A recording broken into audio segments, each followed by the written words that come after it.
The late afternoon sun stretched the shadows of the trees across the dusty dirt road, painting long dark fingers that reached toward Sarah's wheelchair. Her arms ached from the hours of being pushed over bumpy ground, each jolt sending waves of discomfort through her tired body. The metal frame of her wheelchair had grown warm in the sun, and Sarah could feel sweat trickling down her back. "I can't believe I have to push this thing all the way back," Karen grumbled behind her, not bothering to hide the annoyance in her voice. "A simple errand shouldn't take this long." The wheelchair hit another bump, making Sarah wince. The forest loomed beside them, dense and mysterious in the fading light. Sarah watched as leaves danced in the gentle breeze, trying to focus on anything but her stepmother's constant complaints. They had left town hours ago, though their supposed quick errand had taken much longer than expected. Suddenly, the wheelchair jerked to a stop. Sarah's hands instinctively gripped the armrest to keep herself steady. "That's it," Karen announced, stepping away from the wheelchair. "I'm done pushing. My back is killing me." She moved around to face Sarah, her expression hard and unsympathetic. "If you want to get home, you'll have to push yourself. I'm not your personal chauffeur." Sarah looked down at her tired arms, then at the uneven ground ahead. "But the road is really rough here," she said softly, her voice barely above a whisper. "Well, that's your problem, isn't it?" Karen crossed her arms, her shadow falling across Sarah's face. "Push yourself or sit here all night. Your choice." With trembling hands, Sarah gripped her wheels. She pushed forward, but the chair barely moved. The dirt and small rocks made each attempt feel like pushing against a wall. Her palms were already sore, but she tried again, managing to move forward a few inches. A rustling sound came from the trees nearby, making Sarah freeze. The noise was distinct, something moving through the undergrowth, disturbing leaves and branches. Her heart began to beat faster. "Karen?" she called out, her voice shaking. "I heard something in the trees." "Oh, please," Karen scoffed, rolling her eyes. "Don't start with that. If you're trying to scare me into pushing you again, it won't work." She remained where she stood, several feet away from Sarah's wheelchair. The sun continued its descent, the golden light growing dimmer by the minute. Long shadows crept across the road, making the forest appear darker and more menacing. Sarah's fingers clutched her armrest tighter as the rustling sound grew louder. "I'm really scared," Sarah admitted, her voice quivering. "Please, can you help me?" "You can handle yourself if you just try harder," Karen said dismissively, though her eyes darted toward the forest. "Stop being so helpless all the time."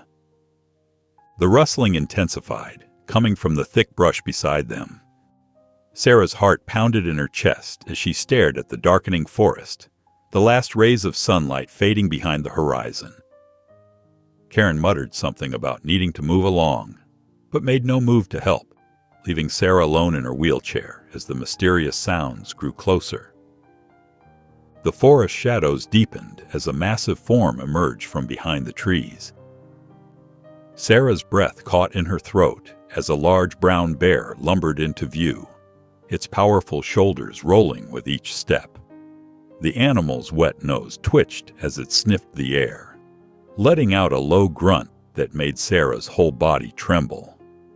"Karen!" Sarah's voice cracked with terror. "Please, help me!" Karen stumbled backward, her face draining of color. "Do something!" she shouted at Sarah, her voice shrill with panic. "Move yourself! Get away from it!" The bear growled, a deep rumbling sound that seemed to vibrate through the evening air. It took another step toward Sarah's wheelchair, its dark eyes fixed on her. Sarah's hand shook as she tried to turn her wheels, but fear had frozen her muscles. "Mom! Karen! Please help me!" Sarah cried out desperately, tears streaming down her face. Karen remained rooted to the spot several feet away, her arms wrapped around herself as she watched in horror. Suddenly, bright white light flooded the scene. A car's headlights cut through the growing darkness, and the sharp blast of a horn split the air. Tires crunched on the dirt road as a sleek black sedan skidded to a stop nearby. The bear's head snapped toward the noise, and after a moment's hesitation, it turned and disappeared back into the forest, leaving only swaying branches in its wake. A tall man in an expensive suit stepped out of the car, his face etched with concern. "Is everyone all right?" he called out, hurrying toward them. Karen's demeanor transformed instantly. She rushed to Sarah's side, her voice dripping with manufactured worry. "Oh my goodness, my poor daughter. Are you hurt?" She placed her hands on Sarah's shoulders, putting on a show of maternal concern. Sarah was still shaking, but she managed to catch Mr. Anderson's eye as he approached. While Karen continued her performance of the devoted mother, Sarah carefully slipped a folded piece of paper into his hand, her movement hidden by the gathering darkness. "I need to get to a business meeting," Mr. Anderson said, checking his watch. "But I'll make sure to send help your way. You shouldn't be out here alone at this hour." He glanced at Sarah, discreetly tucking the note into his pocket. They watched as he returned to his car and drove away, the red taillights disappearing around a bend in the road.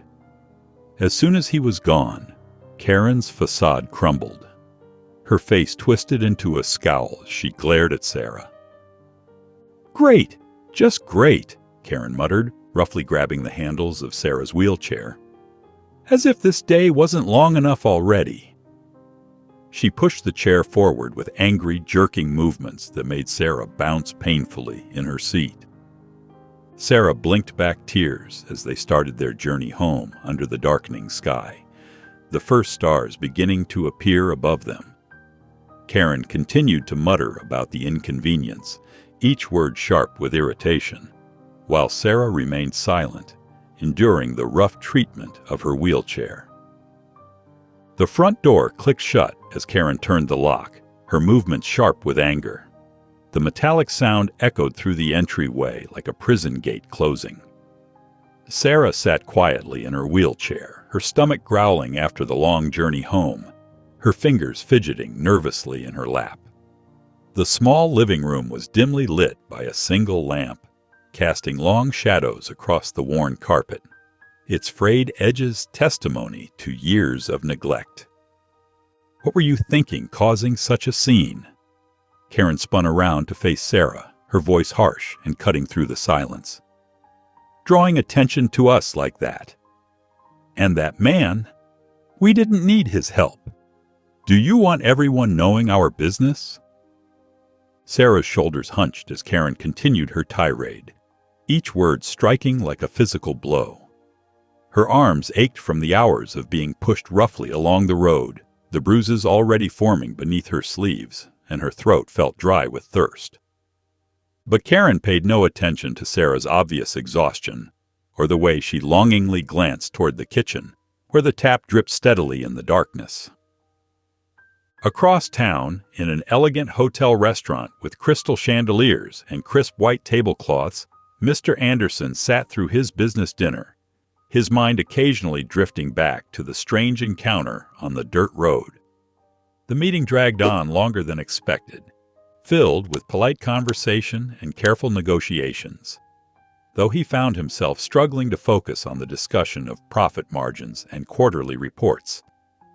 Later, as he entered his upscale apartment, Mr. Anderson shrugged off his jacket, the soft leather carrying the lingering scent of expensive cigars from the restaurant.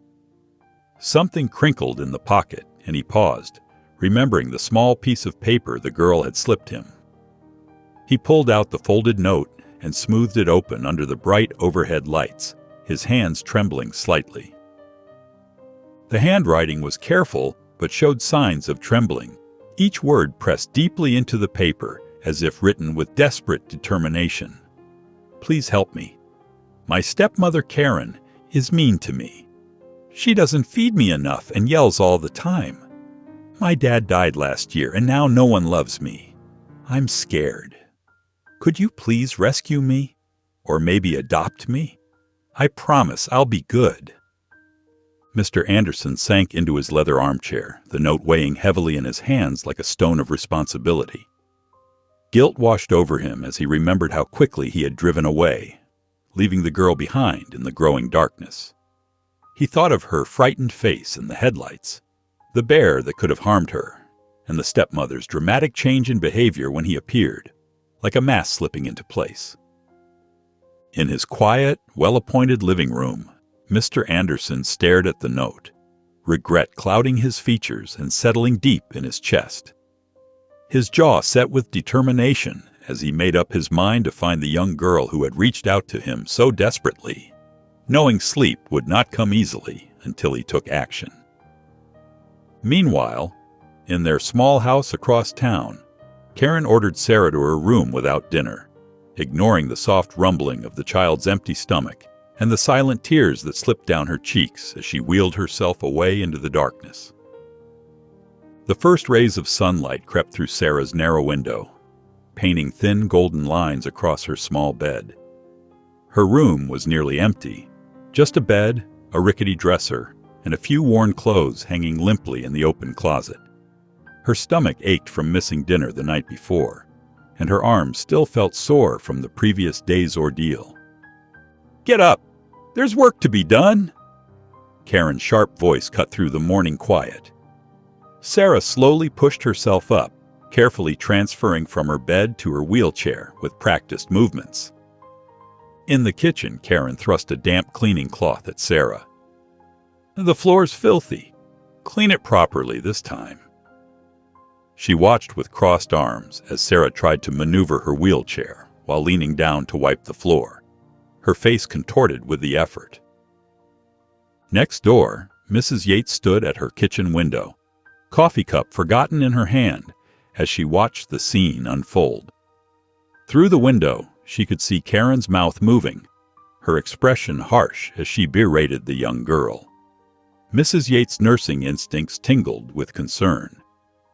Something wasn't right about the way Karen treated Sarah, about the girl's thin frame and the dark circles under her eyes. Across town, Mr. Anderson sat at his desk, phone pressed to his ear. "Yes, I need to cancel my 9 a.m. meeting," he said firmly. "Something more urgent has come up."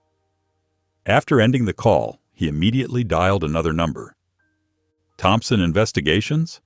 "Yes, I need your help locating someone," Mr. Anderson explained, his fingers drumming on his desk. "A young disabled girl and her stepmother. They were on Oak Ridge Road near the forest entrance yesterday evening." He described Sarah's wheelchair, Karen's appearance, and the bear incident in detail. Back in the small house, Sarah's arms trembled as she pushed the cloth across the floor. Each movement sent jolts of pain through her tired muscles. Her eyes drifted to a small wooden bird perched on a nearby shelf, one of the last things her father had carved for her before he died. The morning light strengthened, streaming through the kitchen windows as Sarah finished her task. She reached for the wooden bird, holding it gently, remembering how her father's kind eyes had sparkled as he presented it to her. Karen noticed and strode over, snatching the carved bird from Sarah's hands. With a cruel smirk, she tossed it carelessly aside. "Stop daydreaming. There's more work to do." Sarah closed her eyes, conjuring the warm memory of her father's smile, his gentle voice, the way he used to call her his little songbird. In the quiet of her mind, she could almost hear him humming their favorite tune. Late morning sunlight streamed through the kitchen windows, casting a warm glow that contrasted sharply with the tense atmosphere inside. Karen lounged at the kitchen table, methodically filing her nails while occasionally sipping from her steaming coffee cup. The rhythmic scraping sound filled the quiet room. Sarah sat in her wheelchair near the hallway entrance, her eyes distant and unfocused. In his office across town, Mr. Anderson held his phone tightly as he spoke with the private investigator. The father's death would have been recent, he explained, his voice urgent. "Look for obituaries mentioning a disabled daughter." "I'll check county records first," the PI replied. "If there's a recent death and guardianship transfer, we'll find it. Shouldn't be too many cases matching this description." Meanwhile, Mrs. Yates gathered her shopping bags and car keys, her morning routine tinged with worry. As she walked to her car, she deliberately slowed her pace, passing Sarah's house. Through the window, she could see Karen sprawled on the couch, flipping through a glossy magazine while the TV blared in the background. "Karen?" Sarah's quiet voice barely carried across the room. "Could I please have something to eat?" Karen didn't even look up from her magazine. "You're always wanting something," she muttered, turning another page with unnecessary force. Mrs. Yates lingered by her car, her conscience warring with uncertainty. She'd seen enough in her nursing career to recognize signs of neglect. But without concrete proof, would a report to child services help or make things worse? She decided to keep watching, to document what she observed. Maybe then she'd have enough evidence to make a difference.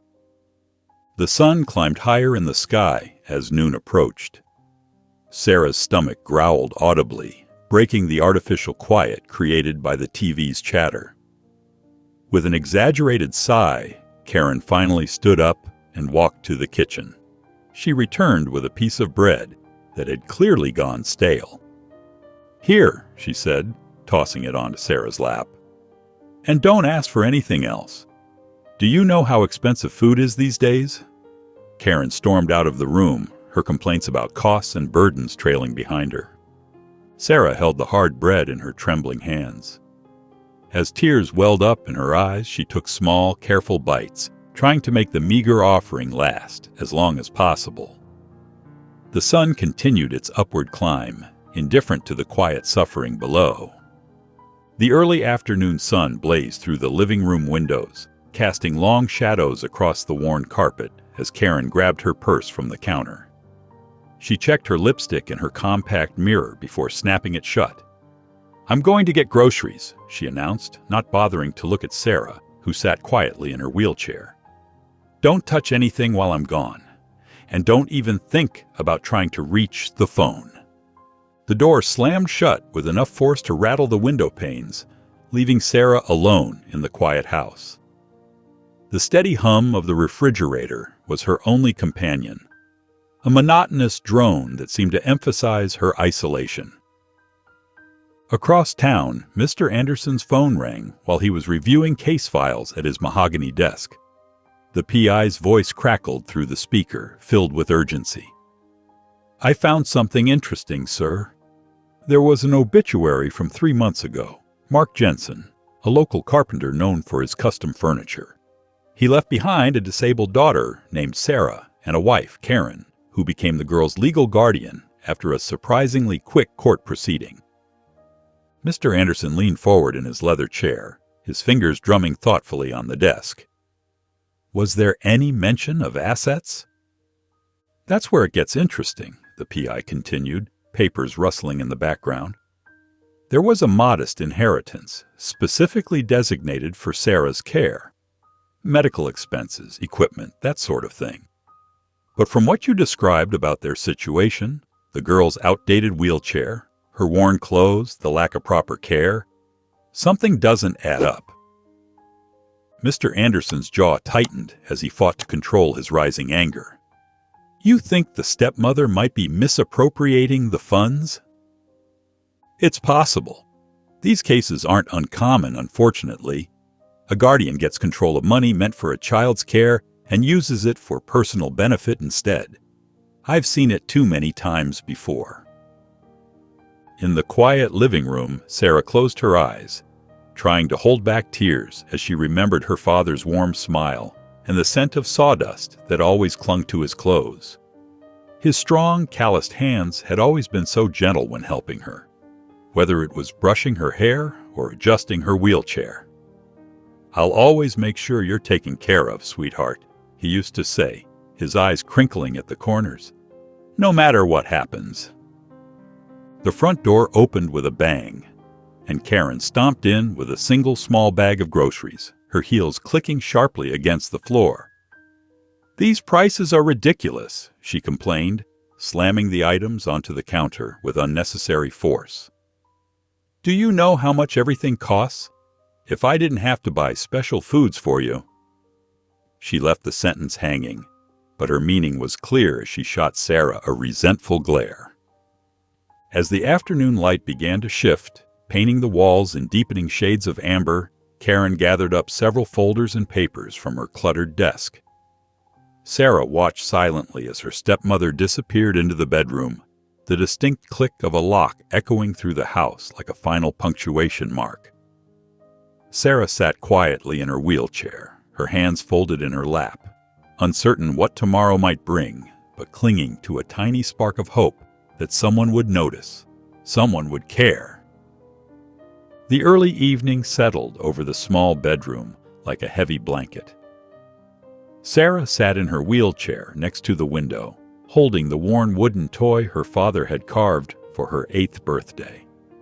It was a simple horse, its curves smoothed by countless hours of loving attention, both from her father's careful hands while making it and from Sarah's own fingers tracing its familiar shape. The distant sound of a TV game show filtered through the thin walls, accompanied by Karen's occasional sharp laugh. Sarah closed her eyes, letting memories of her father wash over her. She could almost feel his strong, gentle hands guiding her wheelchair through the park on Sunday afternoons, his voice warm and encouraging. "Look at those birds, sweetheart," he would say, pointing to the sparrows. "They might be small, but they're stronger than they look, just like you." He never complained about helping her, not once. Even after long days at his carpentry workshop, he'd come home and spend hours with her, reading stories or teaching her about different types of wood. The memory of his patient smile brought tears to her eyes. The bedroom door burst open, making Sarah jump. Karen stood in the doorway, her shadow stretching across the floor like a dark warning. "Listen here," she said, her voice low and threatening. "I saw you slip that note to that man yesterday. If you ever try something like that again—" She stepped closer, jabbing a finger in Sarah's direction. "Things will get much worse for you. Do you understand?" Sarah clutched the wooden horse tighter but remained silent. Her father had always told her that true strength wasn't about being the loudest or the biggest. It was about staying true to yourself, even when things got hard. "I mean it," Karen continued, her eyes narrow. "One word to anyone about how things are here, and you'll wish you'd kept your mouth shut. Nobody wants a burden like you anyway." The room grew dimmer as night approached, shadows creeping across the walls. Sarah carefully placed the wooden horse on her bedside table, positioning it so it faced her bed. The front door opened and closed with a sharp click as Karen went out for her evening cigarette, leaving behind the faint scent of her perfume and the lingering weight of her threats. Sarah sat alone in the growing darkness, the silence broken only by the distant sound of crickets starting their evening chorus. The wooden horse stood guard beside her, a small reminder of better days and the love that had carved it. The night settled heavily over the quiet suburban street, with only a few scattered streetlights casting pools of yellow light on the sidewalk. The air was still, broken only by the occasional rustle of leaves in a gentle breeze. Mrs. Yates stood on her darkened porch, her hands wrapped around a cooling cup of tea. Her experienced nurse's eyes remained fixed on Karen's silhouette moving behind the front window of the house across the street. Through the thin curtains, she could see Karen sprawled on the couch, flipping through TV channels with apparent disinterest. "That poor child," Mrs. Yates whispered to herself, remembering her 30 years of nursing experience. She'd worked in the children's ward for much of that time, caring for countless young patients with various disabilities. She knew how crucial proper care and emotional support were for their well-being. In all the weeks she'd been watching, Mrs. Yates hadn't seen a single moment of tenderness between Karen and Sarah. No gentle touches, no loving words, just harsh commands and cold indifference. It reminded her of the worst cases she'd encountered in her career, where neglect had left invisible but deep wounds. Inside the house, Karen switched off the television with an irritated sigh. Without a word or glance toward Sarah's room, she trudged down the hallway to her bedroom, closing the door with a sharp click. Sarah lay in her bed, listening to the familiar sounds of Karen's nighttime routine. Her stomach made a soft growling sound. She'd had nothing but a piece of dry toast since morning. But Sarah had grown used to the hunger. She focused instead on the wooden horse on her bedside table, its familiar shape barely visible in the dim light filtering through her window. The neighborhood gradually settled into its nighttime quiet. A car passed on the main road several blocks away, its engine sound rising and falling like a wave.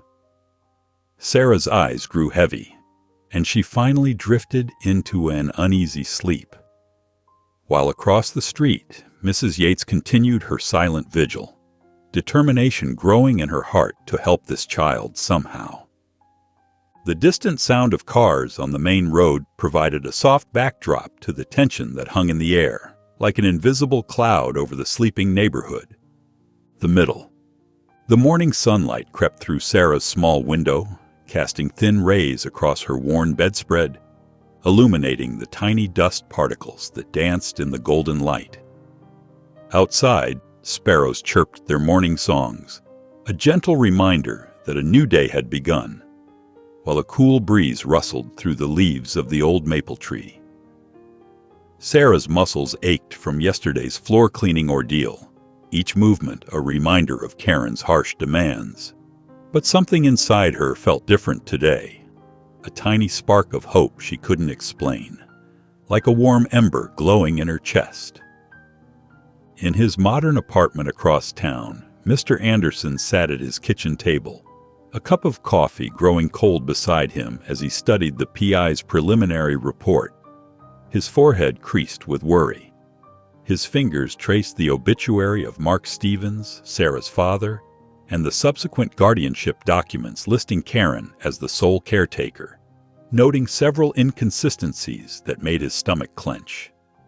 The more he read, the more his concern grew, transforming from suspicion into certainty. "This can't wait," he muttered, grabbing his car keys and heading for the door, his breakfast completely forgotten on the counter. 20 minutes later, Mr. Anderson's silver sedan rolled slowly down Sarah's street, the engine purring quietly in the morning stillness. His eyes scanned each house carefully until he spotted what he was looking for, a modest single-story home with faded blue paint and untrimmed bushes crowding the walkway.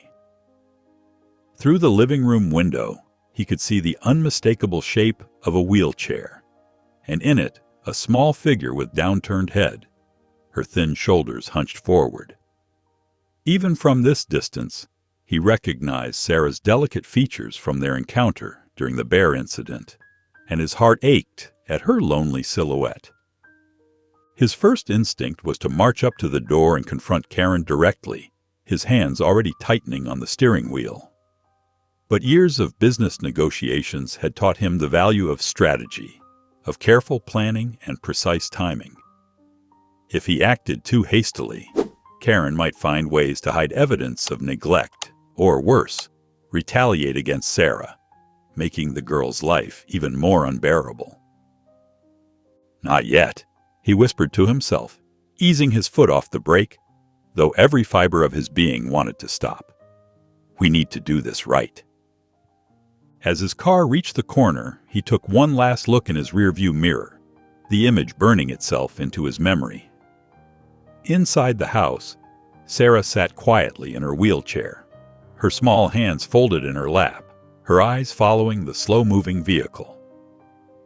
For a brief moment, hope flickered across her face as she wondered if someone had finally noticed her situation, if perhaps her silent prayers were being answered at last. The silver car disappeared around the corner as the sun climbed toward its midday position, leaving Sarah alone with her uncertain thoughts and the faintest glimmer of possibility that change might be coming. The early afternoon sun streamed through the living room windows, casting long rectangles of light across the worn carpet, highlighting the years of neglect in its fibers. Karen sprawled on the threadbare couch, completely absorbed in her favorite talk show, absently picking at a loose thread while Sarah sat motionless in her wheelchair near the window. The TV host's animated voice filled the otherwise silent room, punctuated only by Karen's occasional snorts of laughter. In his office downtown, Mr. Anderson held his phone tightly, his knuckles white with tension as he spoke in measured tones to Janet Mills at Child Welfare Services. "I have a handwritten note from the girl herself," he explained, his free hand drumming nervously on his polished oak desk. "She's clearly being neglected, possibly worse. The situation keeps me awake at night." "I understand your concern, Mr. Anderson," Janet replied carefully, the hesitation clear in her voice. "But we need more than a note. We need documented evidence of abuse or neglect before we can intervene. Our hands are tied without proper documentation." Mr. Anderson pinched the bridge of his nose, thinking quickly, his glasses sliding down slightly. "What if I could get you that evidence?" He outlined his plan to approach Karen through his charitable foundation, the Anderson Family Trust, which regularly helped families in need. His mind was already racing with the details of how to implement it. "Be careful," Janet warned, her tone grave. "If she suspects anything, she might try to hide the evidence. People like her can be very cunning." Back at the house, the mail truck rumbled past with a familiar diesel groan, and Karen reluctantly pulled herself off the couch, muttering under her breath as she went to check the mailbox. Sarah watched through tired eyes as her stepmother rifled through the envelopes with sharp, jerky movements, stopping at an official-looking letter with a law firm's gold-embossed logo. Karen's face lit up as she read, her lips curling into a satisfied smirk that made her look almost feral. "Well, well," she muttered, just loud enough for Sarah to hear, drawing out the words with obvious pleasure. "Looks like your father's medical trust is finally releasing those funds." Sarah's heart sank, a familiar heaviness settling in her chest. She knew that money was meant for her care, for her therapy and medical equipment, things her father had carefully planned for before his death.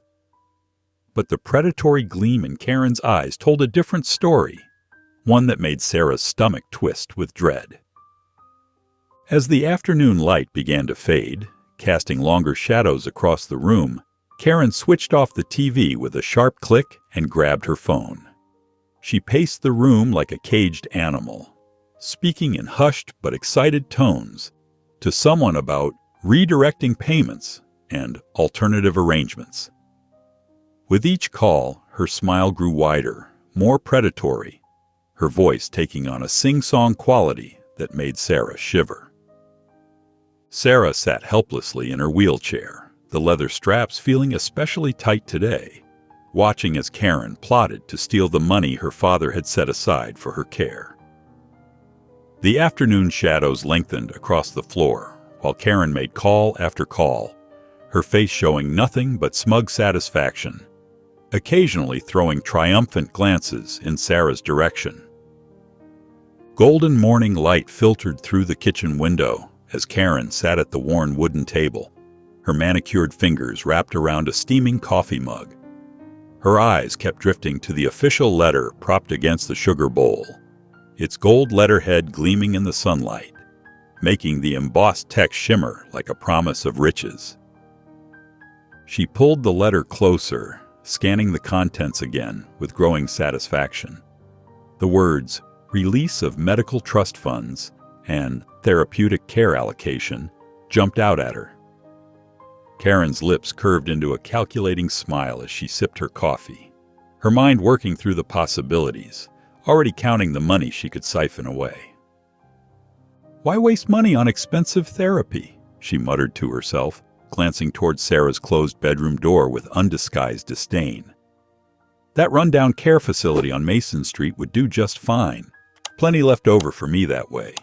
Maybe even enough for that cruise I've been eyeing.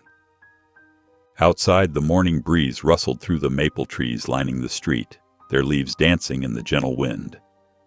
The postal worker, Tom, made his usual rounds, his blue uniform bright against the green lawns. As he approached Mrs. Yates's house, she emerged onto her porch with a friendly wave, her silver hair neatly pinned back. "Beautiful morning, isn't it?" Mrs. Yates called out, descending her steps to meet him at the mailbox, her keen nurse's eyes noting the activity across the street. Tom nodded, lowering his voice conspiratorially. "Sure is. Say, what's the deal with that house across the street? Something seems off about how that woman treats the little girl. Never sees the light of day, that one." Mrs. Yates's face grew serious, her mouth tightening with concern. "I've been wondering the same thing. That poor child never seems to get proper care." She squared her shoulders, determination settling over her features. "I think it's time someone looked into it properly. This has gone on long enough." Meanwhile, in his modern downtown apartment, Mr. Anderson reviewed his plan one final time. He adjusted his tie in the mirror, rehearsing his role as a charitable foundation representative. The small recording device in his jacket pocket felt heavy with responsibility, but his resolve was stronger than any hesitation. Back at the house, Karen drained the last of her coffee and stood, smoothing her hands over her hips with practiced grace. "Time to look presentable," she announced to no one in particular, her voice dripping with self-satisfaction. She could hardly contain her excitement about the upcoming meeting with a potential donor. From her room, Sarah heard Karen's voice drift through the thin walls, catching fragments about someone coming by and more money. She sat in her wheelchair by the window, her small hands folded in her lap, wondering what new scheme her stepmother had planned. The morning sun warmed her face as she silently prayed for something to change. Karen stood before her bedroom mirror, practicing her most sympathetic expression. She adjusted her floral dress and painted on a warm, motherly smile that never reached her eyes, rehearsing the sob story she'd perfected over countless performances.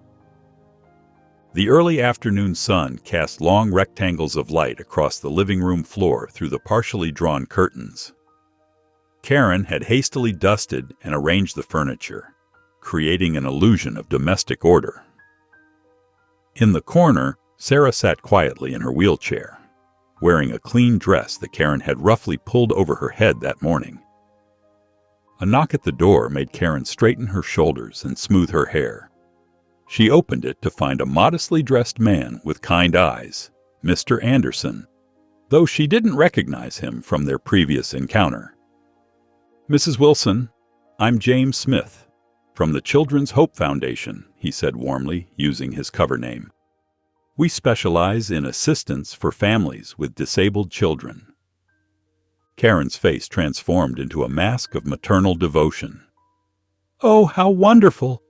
Please come in. This is my dear Sarah." She gestured toward the corner, her voice dripping with artificial sweetness. As Mr. Anderson settled onto the couch, he discreetly activated the recording app on his phone in his pocket. "Tell me about caring for Sarah. It must present unique challenges." "Oh yes," Karen began, perching on the edge of her armchair. "We manage somehow, though it's not easy." She glanced at Sarah, then leaned closer to Mr. Anderson, her voice dropping. "The expenses are overwhelming. Everything costs so much. The wheelchair, the medications." Mr. Anderson nodded sympathetically, encouraging her to continue. Karen, feeling at ease with what she perceived as a sympathetic audience, let her guard slip.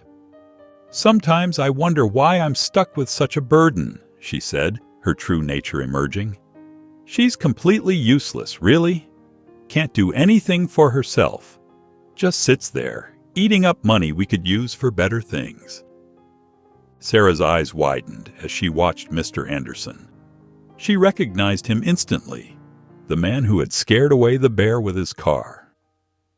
Her heart began to race, but she kept her face carefully blank. Karen's warning glare told her to remain silent. "That must be very difficult for you," Mr. Anderson said carefully, his finger pressing the volume button on his phone to ensure the recording was clear. After 30 minutes of revealing conversation, Mr. Anderson stood to leave. "Thank you for your time, Mrs. Wilson. We'll be in touch about possible assistance." The moment the door closed behind him, Karen's saccharine smile vanished. She whirled toward Sarah, her face dark with anger. "Not a word from you," she snapped. "Don't you dare say anything to anyone." The afternoon sun slanted across the floor as Mr. Anderson walked away from the house, the damning recording secure in his pocket, his determination stronger than ever.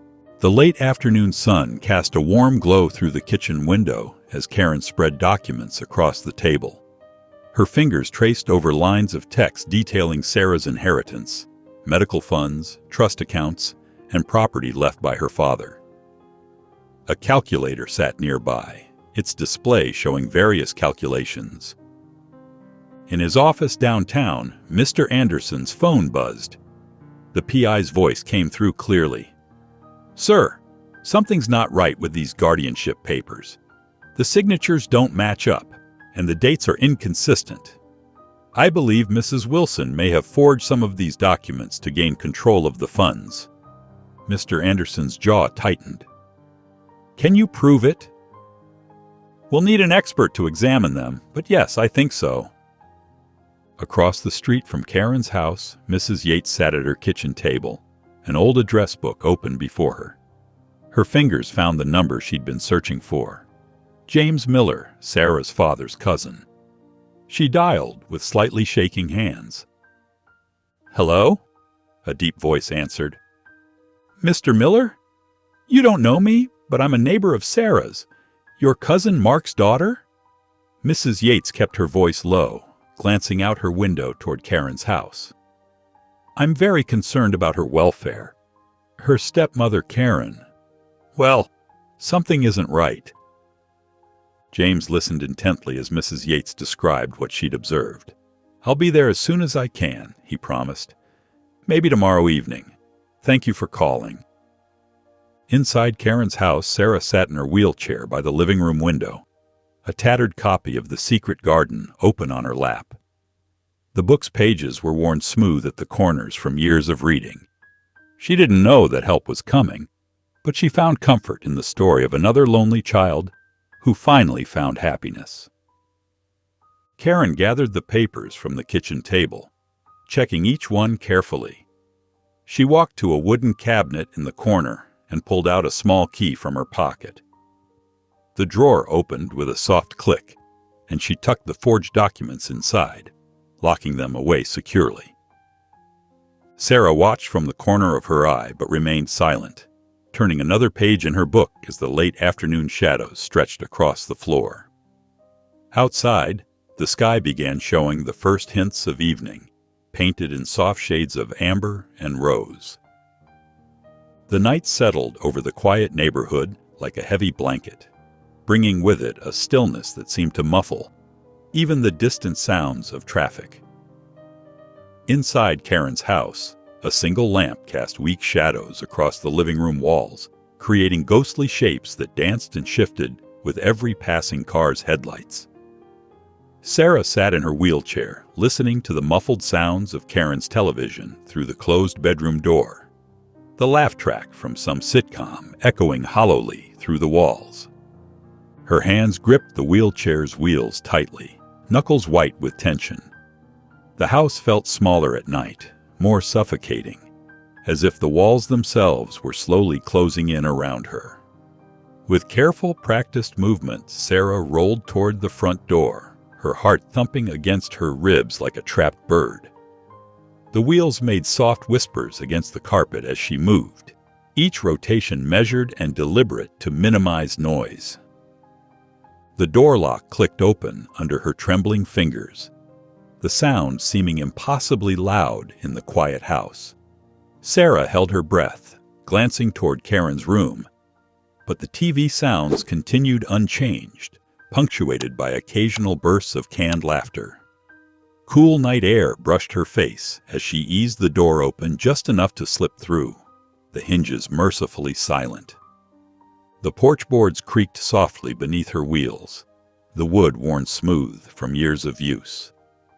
Stars dotted the dark sky above like scattered diamonds, and crickets chirped in the distance, their chorus a peaceful contrast to the tension in her chest. Sarah closed her eyes, drinking in the fresh air that carried the sweet scent of nearby flowering bushes. For a moment, she imagined rolling down the street, away from Karen forever, tasting true freedom. But reality crashed back with crushing weight. She knew she wouldn't get far alone in her condition, especially in the dark. Across the street, a porch light flickered on with sudden brightness. Mrs. Yates stepped out, wrapped in a light sweater, her silver hair catching the glow of the lamp. Sarah's heart jumped to her throat, pounding so hard she feared Mrs. Yates might hear it. She quickly rolled backward, trying to stay in the shadows cast by the porch roof. The door was still open behind her, and she managed to slip back inside before Mrs. Yates could spot her clearly, though she caught a glimpse of concern on the older woman's face. Down the street, Mr. Anderson sat in his parked car, engine off and lights dark, feeling like an intruder in the night. He gripped the steering wheel tightly as he watched the shadowy figure on the porch, Sarah's outline unmistakable in her wheelchair, her movements speaking of both desperation and caution. He wanted to call out, to run to her, but he knew that could put her in danger if Karen discovered their connection. His jaw clenched with frustrated helplessness. Sarah's hand shook as she locked the front door again, fumbling slightly with the deadbolt. Her wheelchair moved silently back through the dark house toward her room, navigating the familiar path by memory. Once inside, she secured her door with trembling fingers, her pulse still racing from the brief taste of freedom, the night air's lingering coolness on her skin, a reminder of her momentary escape. Outside, crickets continued their evening song, a gentle symphony in the darkness. Mr. Anderson remained in his car, watching the now dark house with worried eyes, while Sarah lay awake in her bed, both of them wondering what tomorrow might bring, hoping for a breakthrough that would change everything. The morning sun crept through the curtains, casting warm strips of light across the living room floor. Karen sprawled on the couch, remote in hand, flicking through channels with a bored expression. The TV's glow reflected off her face as she paused briefly on a morning talk show before continuing her restless search for entertainment. In his office, Mr. Anderson sat at his desk, phone pressed to his ear. "Yes, I have recorded evidence of verbal abuse," he explained to the social worker. His free hand tapped nervously on the polished wood surface. "And I have a handwritten note from Sarah herself, describing her situation." The social worker promised to send someone right away. Within the hour, a knock echoed through Karen's house. Karen's demeanor transformed instantly, her face arranging itself into a mask of motherly concern. She opened the door to reveal a professionally dressed woman with a clipboard. "Oh, welcome!" Karen's voice dripped with honey. "I'm so glad you're checking on our little family. We always appreciate caring professionals like yourself." She ushered the social worker inside, where Sarah sat quietly in her wheelchair. Karen bustled around, preparing tea with theatrical flourish. "Sarah, sweetheart," she cooed, patting the girl's head with exaggerated gentleness. "Would you like some juice while I chat with this nice lady?" Sarah remained still, remembering Karen's earlier threats about what would happen if she spoke up. The social worker observed their interaction, taking notes. Karen continued her performance, sharing stories of precious moments with her stepdaughter and detailing the sacrifices she made for Sarah's care. Her words flowed smoothly, practiced, and precise. After 30 minutes of investigation and observation, the social worker stood to leave. Without any clear evidence of abuse or neglect, and no testimony from Sarah herself, there wasn't enough to act on. Through the window, Sarah watched Mr. Anderson's car pull away from its parking spot down the street, his frustration visible even from a distance. As soon as the door closed behind the social worker, Karen's sweet smile vanished. She dropped onto the couch, letting out a satisfied laugh. "Well, that was easy enough," she said, returning to her channel surfing. Sarah lowered her head, her hopes of rescue fading like morning mist in the strengthening sunlight. The afternoon sun cast warm shadows across Sarah's small bedroom as she held the silver locket in her trembling hands. From down the hall came the sounds of Karen digging through old boxes, muttering to herself about finding some important papers. The occasional thud of a box being shoved aside punctuated her stepmother's frustrated mumbling. Sarah's fingers traced the delicate pattern on the locket's surface, feeling every swirl and flower etched into the precious metal, remembering how her father had given it to her on her last birthday before he passed away. With careful movements, her heart fluttering with anticipation, she pressed the tiny hidden catch he had shown her. The locket's secret compartment clicked open with a soft, familiar sound. Inside, folded into a tiny square, was a note written in her father's familiar handwriting, the blue ink slightly faded but still clear. "To whoever finds this, my daughter Sarah needs protection. If you're reading this, something may have happened to me. Please ensure she receives proper care and love. She deserves so much more than just basic attention. Help her find the happiness she deserves. Mark Wheeler." Sarah's eyes welled with tears as she read the words again, her chest tight with emotion. Her father had always thought ahead, always tried to protect her, even when she hadn't understood why. Drawing strength from his words, she pulled out a piece of paper from her bedside drawer and began writing her own note, detailing Karen's cruel treatment, the lack of food, the harsh words, the isolation.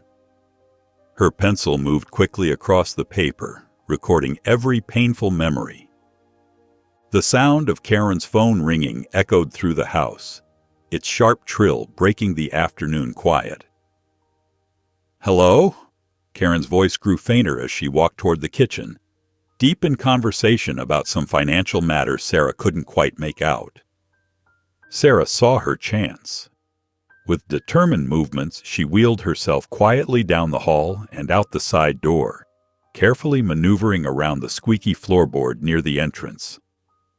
The late afternoon air felt fresh on her face as she made her way down the gentle slope of the driveway, the familiar scent of blooming jasmine filling her lungs. Her arms ached from the effort, but she pressed on, clutching the envelope containing her note like a precious treasure. Mrs. Yates' mailbox stood just a few houses away, its red flag down and metal surface gleaming in the sunlight. Sarah's heart pounded as she approached it, each rotation of her wheels bringing her closer to possible salvation. With shaking hands, she reached up and slipped the envelope through the slot, hearing it land softly inside, among the day's other mail.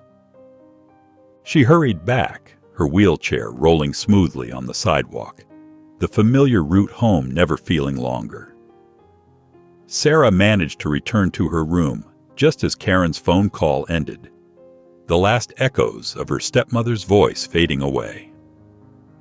Sitting quietly, she looked out her window at the lengthening shadows of early evening, watching as golden light painted the neighborhood in warm hues. Her gaze drifted to Mrs. Yates' house, where the mailbox stood like a silent guardian of her hopes, holding within it the truth she'd been too afraid to speak aloud until now. The evening sun painted the living room in warm amber hues as Karen sprawled on the couch, engrossed in a reality show about desperate housewives. Sarah sat in her wheelchair near the hallway, her hands fidgeting in her lap as she thought about the letter she'd delivered to Mrs. Yates earlier. The TV's artificial laughter filled the otherwise quiet house. Sarah tried to wheel herself toward her room, but her chair caught the edge of a small side table. A delicate crystal vase, one of the few pretty things in the house, wobbled and crashed to the floor. The sound of shattering glass cut through the TV noise like a knife. Karen's head snapped around, her face contorting with rage. "You clumsy little brat!" she screamed, launching herself off the couch. "That was an antique!" Before Sarah could apologize or move away, Karen stormed over and violently shoved her wheelchair. Sarah felt herself falling, her world tilting sideways as she tumbled onto the hard floor. Pain shot through her shoulder as she landed. Across the street, Mrs. Yates had just collected her mail from her box, including Sarah's letter. She paused on her front walkway, glancing toward Sarah's house. Through the large front window, she witnessed the entire incident. Her hand flew to her mouth, stifling a gasp as she watched Karen's brutal action. With trembling fingers, Mrs. Yates pulled out her phone and dialed the number Mr. Anderson had quietly given her during their brief conversation in the grocery store parking lot the day before. The PI answered on the second ring.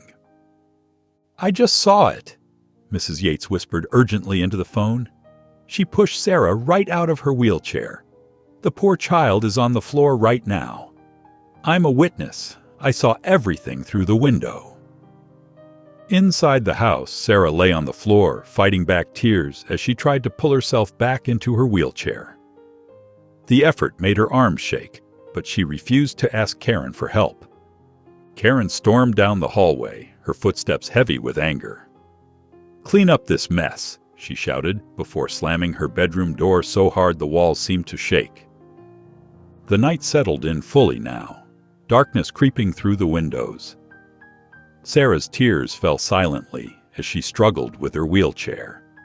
Outside, Mrs. Yates stood on her porch, her phone still in her hand, her jaw set with determination. She watched the house across the street, knowing she would not let another day pass without action. The morning sun crept through Sarah's window, casting weak rays across her small bed. She winced as she tried to sit up, her shoulder and side still aching from yesterday's fall. In the kitchen, Karen's irritated voice carried through the thin walls as she muttered about bills and expenses. Sarah heard a car engine outside, followed by the crunch of tires on the driveway. Heavy footsteps approached the front door, and then came 3 firm knocks. "I'm here to see my niece Sarah," a deep voice demanded. "I'm James, her father's brother." Karen yanked the door open just enough to peer out. "She's resting right now. You'll have to come back another time." "No, I need to see her now," James insisted, his voice growing stronger. "I drove all night to get here." Karen started to argue back when another car pulled up. Mr. Anderson stepped out, walking briskly toward the porch. "Is everything all right?" he called out, climbing the steps. I heard raised voices from next door. His expensive suit contrasted sharply with James's worn jeans and work shirt. "This man is trying to force his way in," Karen said sweetly, attempting to paint James as the aggressor. "I'm Sarah's uncle," James repeated firmly, "and I have every right to check on my niece's welfare." Mr. Anderson nodded diplomatically. "As a neighbor, I'd say it's only reasonable for a concerned family member to visit. Perhaps we could all go inside and make sure everything's okay." Karen's smile became strained as she found herself cornered between the 2 men. "Everything is perfectly fine," she insisted, her voice tight. "Sarah's just tired.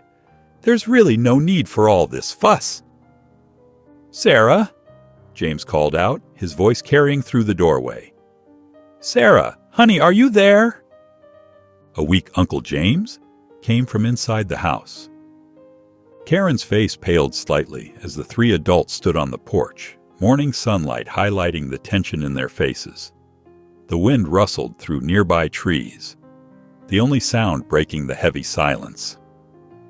Inside the dim living room, tension filled the air like a heavy fog. Sarah sat in her wheelchair, her small hands clasped tightly in her lap, while Uncle James stood protectively beside her. Mr. Anderson remained near the front door, his normally composed face tight with concern. Karen paced nervously, her fake smile slipping with each passing moment. The sound of car doors slamming outside made Karen freeze.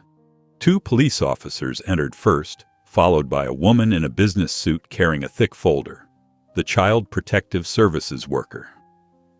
"Mrs. Thompson," the CPS worker began, "we're here to investigate serious allegations of abuse and financial misconduct regarding your stepdaughter, Sarah." "This is ridiculous," Karen's voice rose shrilly. "I take wonderful care of her. Just ask anyone." Mr. Anderson stepped forward, pulling out his phone. "I have recordings that suggest otherwise." He played the audio from his visit, Karen's own voice filling the room. "She's useless. Such a burden." Mrs. Yates appeared in the doorway, her face grim. "I saw you push Sarah out of her wheelchair yesterday evening, through that window right there." She pointed firmly. "She could have been seriously hurt." The CPS worker nodded, opening her folder. "We also have evidence of financial misconduct, forged documents regarding Sarah's inheritance." Karen's facade cracked, her face contorted with rage as she spun toward Sarah. "This is all your fault," she screamed. "I never wanted you. Your father stuck me with a worthless, crippled child." She jabbed a finger toward Sarah. "Do you know how much money I could have had if you weren't in the picture? But no, I'm stuck pushing you around, feeding you, dealing with your constant needs." The officers moved quickly as Karen's rant continued. "You're nothing but a burden, a mistake. I should have sent you to some facility months ago." As they gently but firmly took Karen's arms, she thrashed and fought.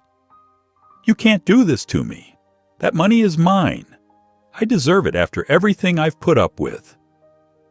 Sarah trembled in her wheelchair, tears rolling down her cheeks. Uncle James squeezed her shoulder reassuringly as they watched Karen being led away, her angry screams echoing through the house.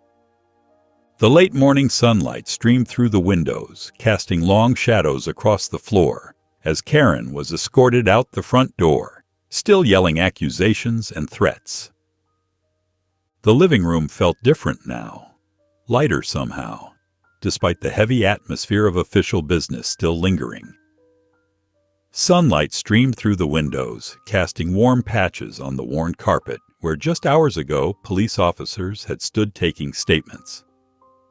Sarah sat in her wheelchair, her small frame visibly relaxed for the first time in months, her shoulders no longer hunched with tension. Uncle James remained close, his weathered hand resting protectively on the back of her chair, his fingers occasionally giving a reassuring squeeze. The social worker, Ms. Peters, knelt down to Sarah's eye level, her voice gentle and warm, her clipboard temporarily forgotten on the coffee table. "Sarah, sweetie, we've arranged for you to stay with your Uncle James for now. Would you like that?" Sarah nodded, a tiny smile playing at the corners of her mouth, bringing life back to her pale features. "Yes, please," she whispered, her fingers fidgeting with the hem of her sweater. Mr. Anderson, who had been speaking quietly with the police officers near the entryway, approached Sarah's wheelchair.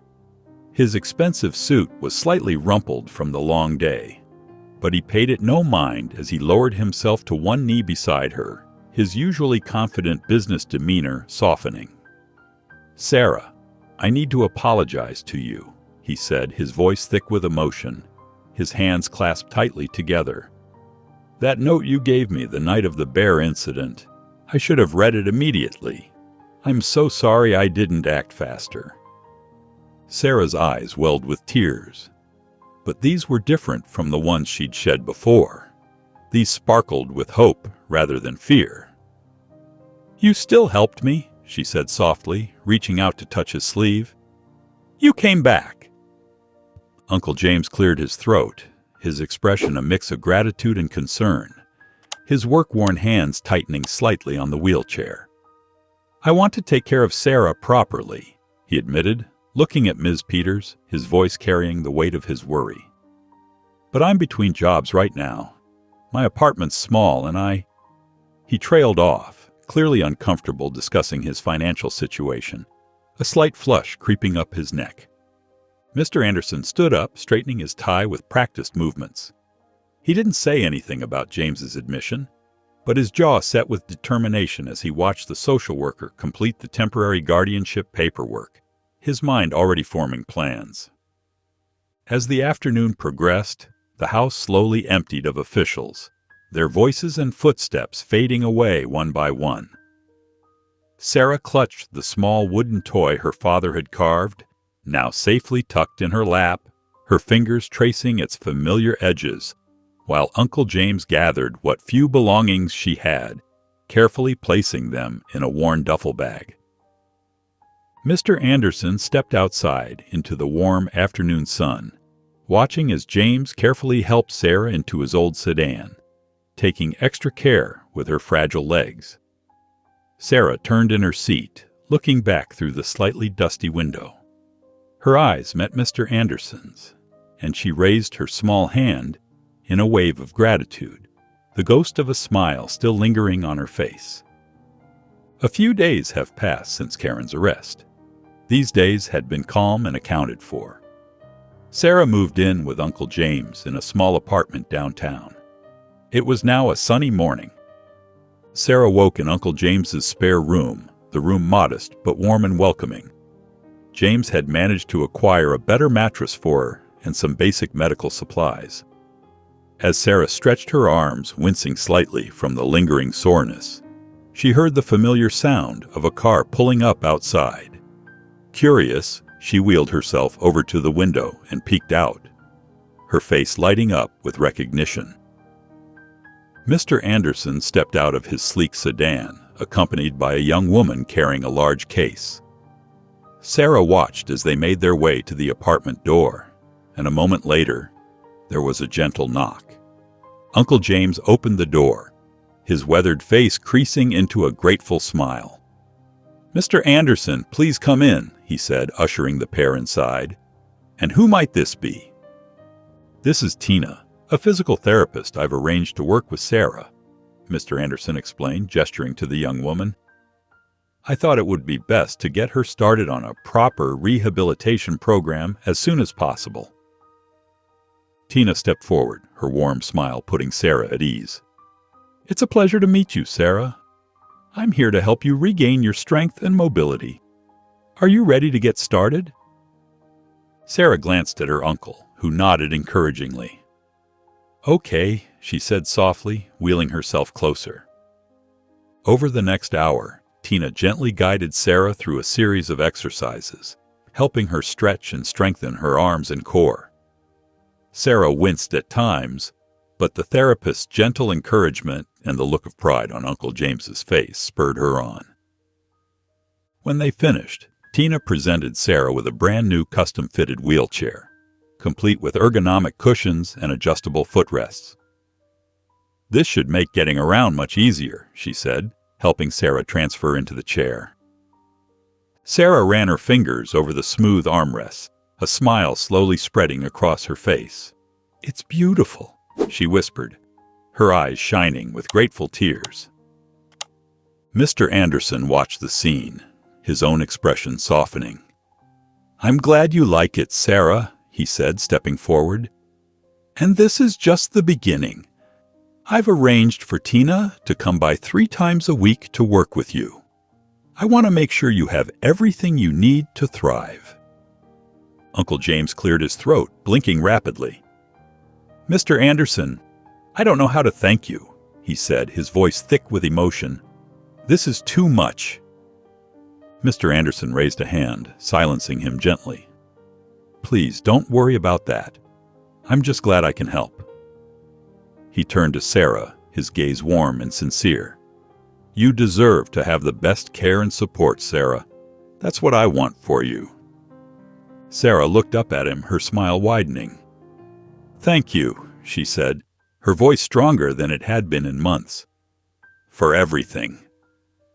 The morning sunlight streamed through the windows, filling the room with a sense of hope and possibility. As Tina began explaining the features of the new wheelchair, Sarah listened intently, her eyes bright with excitement.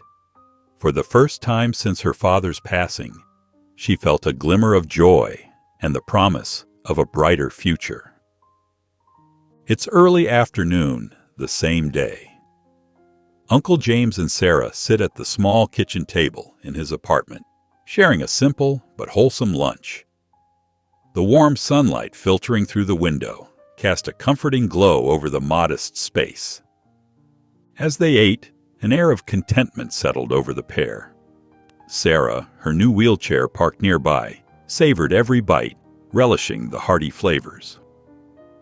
Uncle James watched her with a fond smile, relieved to see the girl's spirits lifted after so much hardship. A gentle knock at the door interrupted the peaceful moment. Uncle James rose to answer it, and a moment later, Mr. Anderson stepped inside, his expression one of quiet determination. "I hope I'm not interrupting," he said, his gaze shifting between the two. "Not at all," Uncle James replied, gesturing for Mr. Anderson to join them at the table. "Please, have a seat." Sarah looked up, her eyes widening with recognition and a hint of apprehension. Mr. Anderson offered her a warm smile as he settled into the chair across from them. "I wanted to speak with you both about Sarah's future," he began, his tone measured and sincere. "As I mentioned earlier, I have the means to provide her with everything she needs: comprehensive medical care, a stable and nurturing home, educational opportunities." He paused, his gaze meeting Sarah's. "And I would like to formally propose adopting her." Uncle James drew in a sharp breath, his brow furrowing. "Adopting her?" he echoed, the uncertainty evident in his voice. Mr. Anderson nodded. "I understand this is a lot to consider, but I truly believe it's the best path forward for Sarah's well-being." He reached across the table, placing a gentle hand on Uncle James's arm. "I want you to know that I have no intention of replacing you as her family. You would remain an integral part of her life as her uncle, someone she can rely on and turn to." Sarah watched the exchange, her heart racing. She thought of the kindness Mr. Anderson had already shown her, the way he had fought to ensure her safety. And now, he was offering her the stability and love she had craved since her father's passing. Sensing her hesitation, Uncle James turned to her, his weathered face softening. "Sarah, what do you think about this?" he asked gently. "Mr. Anderson is offering you a chance at a life you deserve. I want you to be happy and safe, more than anything." Sarah swallowed hard, her eyes brimming with tears. She paused, glancing at Mr. Anderson before meeting her uncle's gaze. "I think it's a good idea. I want to feel safe and cared for again." Her voice trembled slightly, but there was a newfound resolve in her words. Uncle James studied her for a long moment, then nodded slowly. "Then I give my blessing," he said, reaching across the table to squeeze Sarah's hand. "If this is what's best for you, I'm behind it 100%. Mr. Anderson's face lit up with a relieved smile. "Thank you, both of you," he said, his own eyes shining with emotion. "I promise to give Sarah the life she deserves, a life filled with love, support, and endless possibilities." The late afternoon sun glowed warmly through the window, casting a golden hue over the scene. The decision had been made, and a new chapter was about to begin, one filled with hope and the promise of a brighter future. A week had passed since the momentous decision.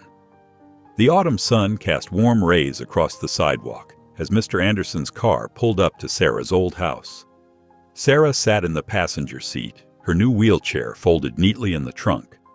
Uncle James followed in his own car, parking behind them.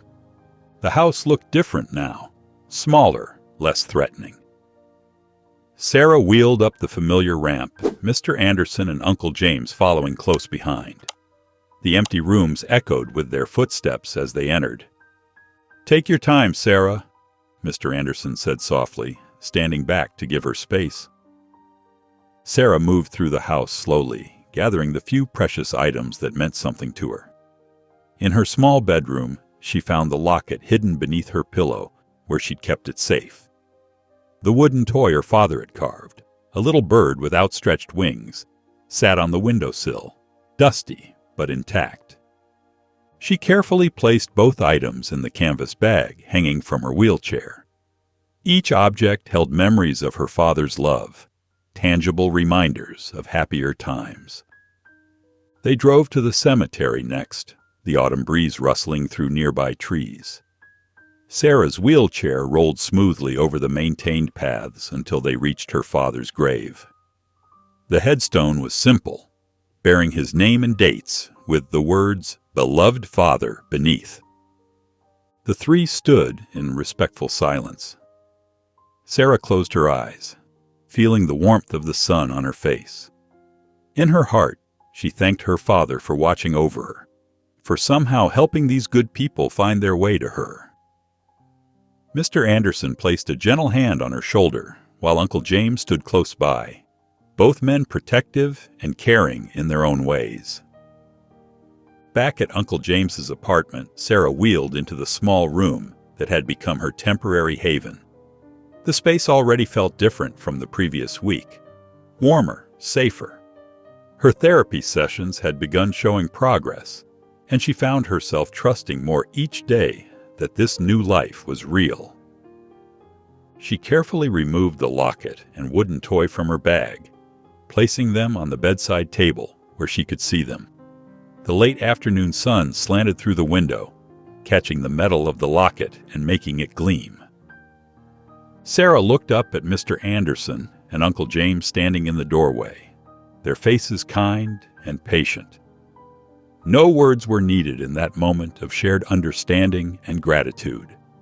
The room fell into a peaceful silence, filled with hope for the future ahead. The bright midday sun streamed through the large windows of Mr. Anderson's home, casting warm patches of light across the hardwood floors. The living room had been transformed for the occasion, with chairs arranged in a semicircle and fresh flowers brightening every corner. Sarah sat in her new custom wheelchair, wearing a pretty blue dress that Mrs. Yates had helped pick out. Her eyes sparkled with anticipation as the family court official stood before them, papers in hand. Uncle James sat nearby, beaming with pride, while Mrs. Yates dabbed at her eyes with a tissue. Even the PI who had helped uncover Karen's deception was present, standing quietly at the back of the room. "By the power vested in me," the official announced with a warm smile, "I hereby declare this adoption final and complete. Mr. Anderson, you are now legally Sarah's father."